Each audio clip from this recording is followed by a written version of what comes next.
Hola a todas y todos, bienvenidas y bienvenidos a la clase complementaria de mecanismos de muerte neuronal. El daño al tejido del sistema nervioso puede ocurrir de muchas formas, que van desde lesiones primarias o lesiones mecánicas a daños secundarios que ocurren en asociación a otros procesos que se encuentran alterados. Dentro de estos últimos podemos encontrar daño causado por la falta de oxígeno debido a una disminución en el flujo sanguíneo, lo que se denomina isquemia, y esto puede ocurrir, por ejemplo, por una oclusión o un taponamiento de un vaso sanguíneo o por la ocurrencia de una hemorragia local. También puede ocurrir daño por la deprivación de oxígeno, como lo que ocurre al ahogarse, lo cual se denomina hipoxia. Otro tipo de daños se originan a causa de procesos inflamatorios y también a causa de enfermedades neurodegenerativas como el Alzheimer, Parkinson, entre otras. En la clase anterior, la profesora Carolina les habló sobre el daño al sistema nervioso, sobre cómo existen mecanismos de neuroprotección endógena que están constantemente previniendo y corrigiendo procesos patológicos y cómo, dependiendo de la magnitud del daño, este puede ser reversible o irreversible. De modo que esta clase, en vez de un repaso, va a ser principalmente una clase de complemento, donde vamos a profundizar un poco en los mecanismos de muerte neuronal. Existen múltiples formas de muerte celular neuronal, las cuales se presentan en esta tabla, y pueden definirse ya sea por el estímulo que induce la muerte, como por ejemplo procesos inflamatorios que generan piroptosis, isquemia que genera oncosis, factores de muerte celular que se liberan por células del sistema inmune como TNF o factor necrótico tumoral alfa, excitotoxicidad mediada por glutamato por calcio, estrés, entre otras. O también podemos diferenciar los tipos de muerte celular según el mecanismo que ejecuta la muerte celular propiamente tal, como por ejemplo apoptosis, necrosis, fagocitosis, etc. Sin embargo, la distinción entre todos estos tipos de muerte en una situación dada no siempre es tan clara. Por ejemplo, hay procesos que pueden generar muerte celular por uno o más mecanismos, por lo cual a veces es posible encontrar en una misma situación varios tipos de muerte celular. Si hablásemos de todos los mecanismos de muerte celular, podríamos hablar infinitamente. Por eso, en esta clase complementaria solo nos centraremos en tres: apoptosis, necrosis y muerte por autofagia.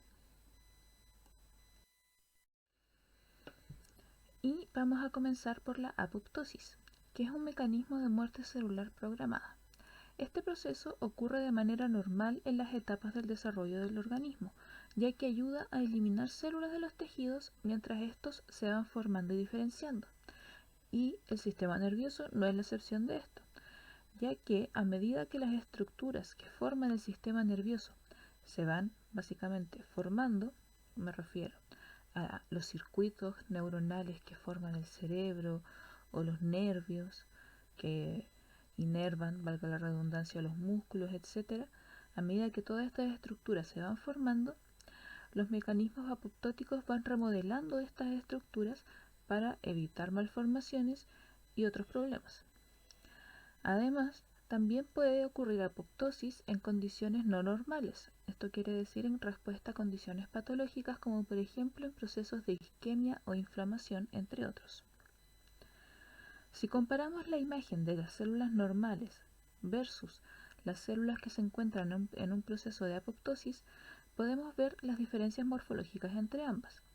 Por ejemplo, la célula apoptótica se verá encogida, habrá pérdida de sus proyecciones y si tuviésemos un mejor aumento o un mayor aumento, veríamos que hay condensación de la cromatina y fragmentación del material genético que se llama cariorexis.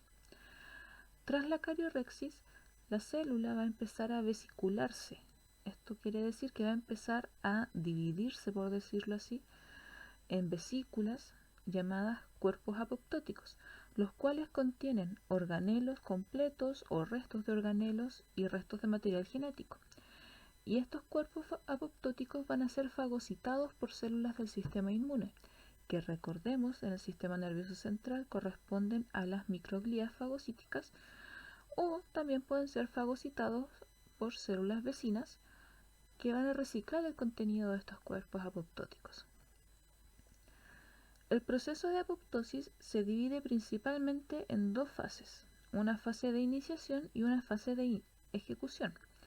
Y a su vez, la fase de iniciación puede originarse por dos vías, una vía extrínseca que es mediada por una señal externa y una vía intrínseca, también llamada mitocondrial, que ocurre por señalización interna de la célula. En estas fases participan unas proteínas llamadas caspasas, las cuales son enzimas, que en condiciones normales se encuentran inactivas en forma de proenzimas o procaspasas, y tras activarse se convierten en enzimas caspasas activas que van a ejercer distintas funciones en las fases de la apoptosis que vamos a ver con más detalle a continuación. Entonces me voy a referir un poco a las fases de la apoptosis. Mencioné que la iniciación puede ocurrir por dos vías, una extrínseca mediada por la unión de un ligando a un receptor de muerte celular, o por una vía intrínseca o mitocondrial que corresponde a señalizaciones intracelulares. En neuronas, los receptores de muerte se activan principalmente por la unión de un ligando llamado TNF-alfa o factor necrótico tumoral alfa, el cual es liberado por las microglías activadas durante algunos procesos de inflamación. Estos receptores se encuentran asociados a una procaspasa iniciadora que se llama procaspasa 8. Por lo tanto, la unión del ligando va a llevar a la activación de la procaspasa 8, que ahora va a llamarse caspasa 8, la cual a su vez va a ir a activar a las caspasas que participan en la fase de ejecución, que se llaman caspasas efectoras. Por otro lado, la vía intrínseca ocurre en respuesta a estímulos internos. Por ejemplo, cuando ocurre daño en el material genético que la célula no puede reparar, o cuando hay condiciones de estrés oxidativo grave, también por fallas mitocondriales o otros procesos que generan estrés celular grave. Estos estímulos causan alteraciones en las membranas de la mitocondria, lo cual se llama permeabilización de la membrana externa mitocondrial. Recordemos que las mitocondrias tienen una membrana externa y una membrana interna. Entonces, la permeabilización de la membrana externa de la mitocondria produce la salida, o permite en realidad la salida de citocromo C desde su interior. Y el citocromo C va a ir a formar parte de un complejo de proteínas que se llama apoptosoma, el cual va a ir a activar a la procaspasa 9, que es la caspasa iniciadora de la vía intrínseca, y que tras su activación de procaspasa a caspasa 9 se dirigirá a activar a las caspasas efectoras. Esto respecto de la fase de iniciación, ya que ambas vías convergen en la activación de las caspasas efectoras, las cuales, además de activarse entre sí unas a otras también, van a ir a actuar sobre proteínas del citoesqueleto, proteínas de la envoltura nuclear y sobre proteínas relacionadas a los mecanismos de regulación génica de la neurona, todo lo cual va a llevar a que se fragmenten las proteínas del citoesqueleto y de la envoltura nuclear, generando los cambios morfológicos que mencioné anteriormente y finalmente produciéndose los cuerpos apoptóticos que van a ser reconocidos por células con capacidad fagocítica que los van a eliminar.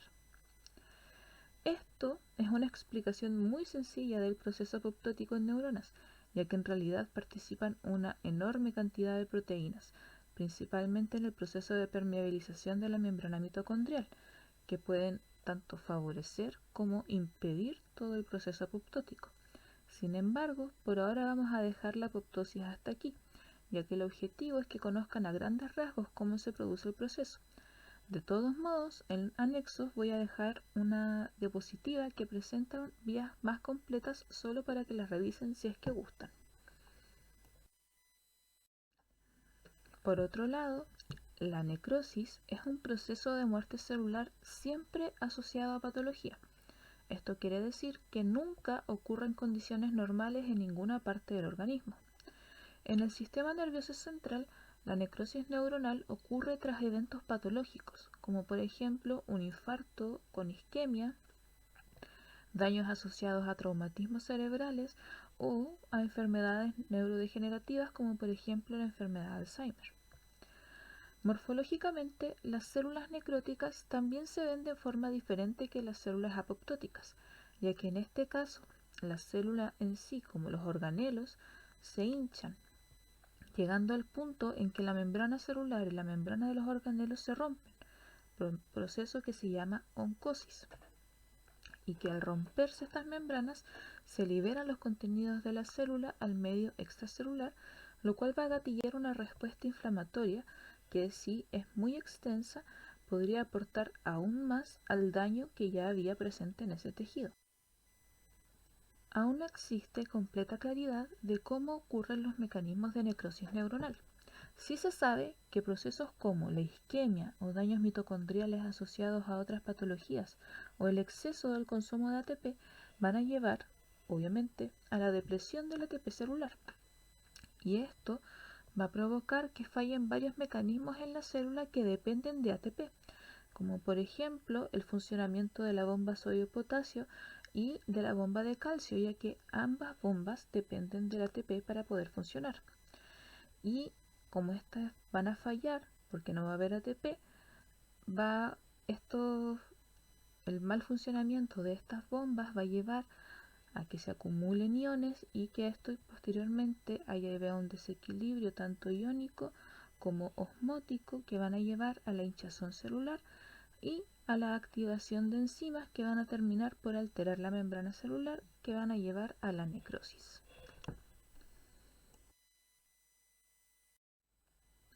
Se ha propuesto que existiría un proceso de necrosis regulada y un mecanismo no regulado.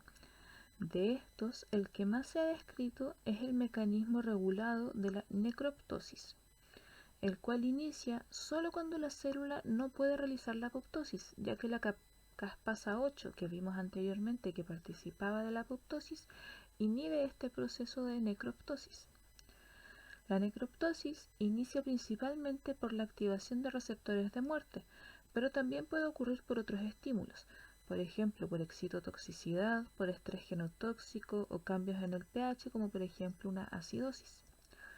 Estas alteraciones van a llevar al reclutamiento y activación por fosforilación de una proteína que se llama RIP1 quinasa, la cual a su vez va a ir a fosforilar a la proteína RIP3 quinasa, con la cual va a formar un complejo iniciador de la necroptosis que se llama necrosoma. La RIP3 quinasa que está en este necrosoma va a ir a activar por fosforilación a la proteína MLKL, lo cual va a generar que MLKL se oligomerice. Esto quiere decir que una vez que esta proteína es fosforilada, va a agruparse con otras para luego ir a la membrana de la célula donde va a formar poros, provocando así la ruptura de la membrana. Además, el necrosoma va a participar en la modulación de la activación de canales de calcio y potasio de la membrana celular, alterando el flujo de iones y contribuyendo de este modo a las alteraciones que la célula está sufriendo en ese minuto. Existen otros mecanismos de muerte que también desencadenan en necrosis, como por ejemplo el partánatos, ferroptosis, piroptosis, entre otros. Sin embargo, estos se encuentran un poco menos descritos, por lo tanto vamos a describir solamente la necroptosis por ahora.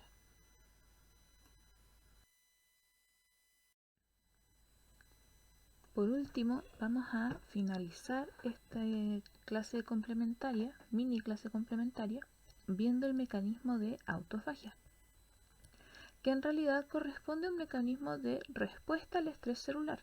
Sin embargo, cuando el daño es demasiado, puede llevar a la muerte de la célula. En pocas palabras, la autofagia es un proceso en el cual la célula se come a sí misma, en el cual los componentes celulares que estén dañados son llevados a los lisosomas que la célula contiene para ser digeridos y reciclados, obteniendo metabolitos que la célula después puede utilizar para sintetizar otros elementos o para alimentarse cuando estamos en un proceso de déficit de nutrientes, por ejemplo. Recordemos también que los lisosomas son organelos celulares que contienen enzimas hidrolíticas y proteolíticas que se utilizan para degradar distintos elementos. También es posible que se genere autofagia cuando haya que defender a la célula frente a posibles patógenos que hayan ingresado a la célula, valga la redundancia, ya que mediante este mecanismo es posible aislarlos, neutralizarlos y eliminarlos. Hay tres tipos básicos de autofagia: la macroautofagia, microautofagia y la autofagia mediada por chaperonas. La macroautofagia es el proceso en el cual los componentes u organelos celulares muy dañados o que sean aberrantes, por ejemplo proteínas que se hayan generado mal y que estén mal plegadas, etc., son secuestrados, por así decirlo, por unos cuerpos membranosos para formar autofagosomas, los cuales posteriormente se fusionan con los lisosomas para que las enzimas que estos contienen degraden el contenido del autofagosoma. La microautofagia ocurre cuando son los mismos lisosomas los cuales engloban o que se comen, por así decirlo, a los contenidos citoplasmáticos aberrantes. Y la autofagia mediada por chaperonas es un proceso en el cual proteínas chaperonas seleccionan y entregan un grupo particular de elementos aberrantes al lisosoma para su degradación.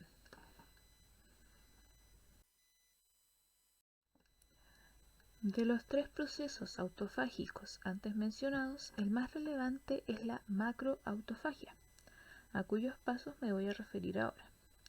Primero se produce la formación y elongación de este cuerpo membranoso que se encargará de envolver a los componentes que se van a degradar.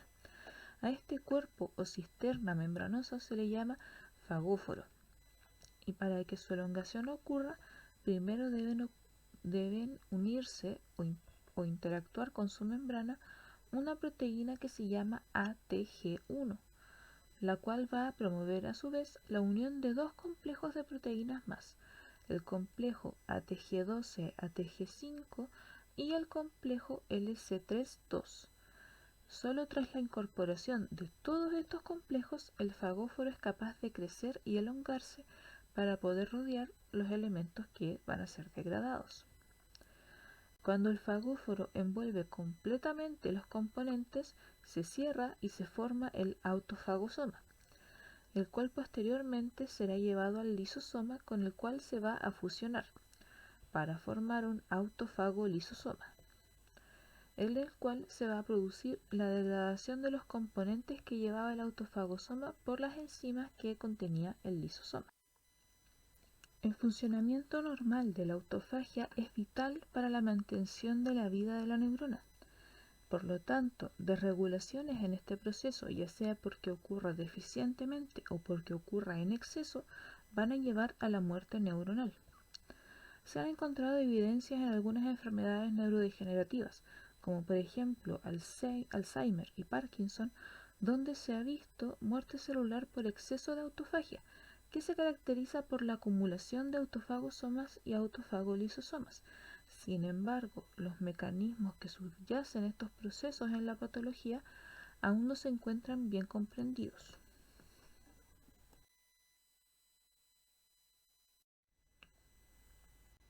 Entonces vamos a dejar hasta aquí esta mini clase complementaria.